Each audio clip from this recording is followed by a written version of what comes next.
শনিবার গভীর রাতে আসানসোল থেকে একটি কয়লা বোঝাই লরি জয়নগরের উদ্দেশ্যে যাচ্ছিল।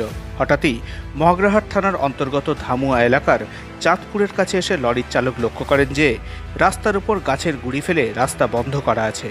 সেই সময় ট্রাকের মধ্যে থাকা দুজন খালাসি গাড়ি থেকে নেমে গাছের গুঁড়ি সরাতে যায়, কিন্তু গাড়ির চালক বুঝতে পারে যে তাদের গাড়িটিকে থামানো হয়েছে ছিনতাইয়ের উদ্দেশ্যে।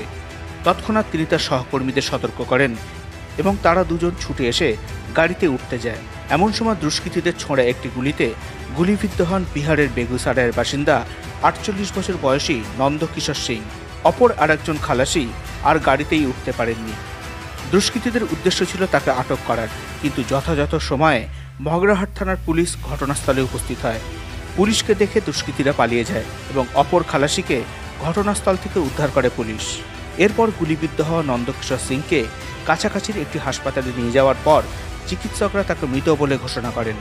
ঘটনা তদন্তে নেমে পুলিশ এখনো পর্যন্ত ৪ জনকে গ্রেপ্তার করেছে।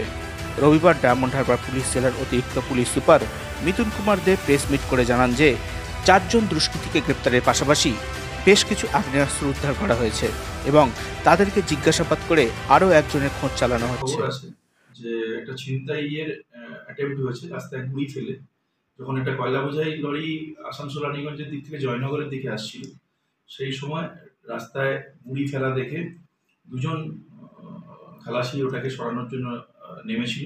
তার মধ্যে যখন ড্রাইভার কিছু একটা ফাউল স্মেল করে, তখন ওরা তাড়াতাড়ি দ্রুত ট্রাকে ফেরত যেতে চেষ্টা করেছে। তার মধ্যে একজনের একটা বুলেট ইঞ্জুরি হয়, আর একজন ট্রাকে উঠতে না পেরে রয়ে যায়, যাকে চেষ্টা করেছিল এই দুষ্কৃতীরা হস্টেজ নেওয়া, কিন্তু পুলিশ খুব দ্রুত ওখানে পৌঁছে যাওয়াতে তাকে ছেড়ে রেখে এরা পালিয়ে যায় দুষ্কৃতীরা।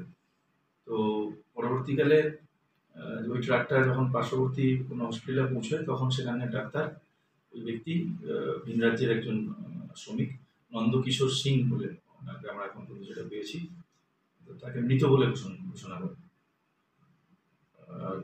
আমরা এখন পর্যন্ত ওই ভোর রাত থেকে আমাদের ইনসেসেন্টলি আমরা we are রেডিং against those culprits. তার মধ্যে আমরা ৪ জনকে এখন পর্যন্ত আটক করতে সক্ষম হয়েছি।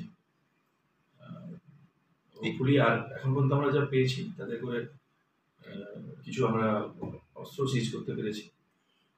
ওটা ৫ জন মিলে ঘটনাটা সংঘটিত করেছি। যে ব্যক্তি সার্ভাইভ করেছেন পুরো বিষয়টা এবং যারা আছেন, আমরা তাদের কাছ থেকেও খুব গুরুত্বপূর্ণ তথ্য পেয়েছি। হোপফুলি খুব দ্রুত আরও একজনকে আমরা ধরে নিতে পারবো এবং তারপরে যেটা আমাদের আদালতের সামনে তাদেরকে প্রডিউস করা এবং রিমান্ডে নেওয়ার যে বিষয়গুলো আছে সেগুলো। মগরাহাট থেকে নূর আলম মল্লিকের রিপোর্ট, সংকল্প নিউজ।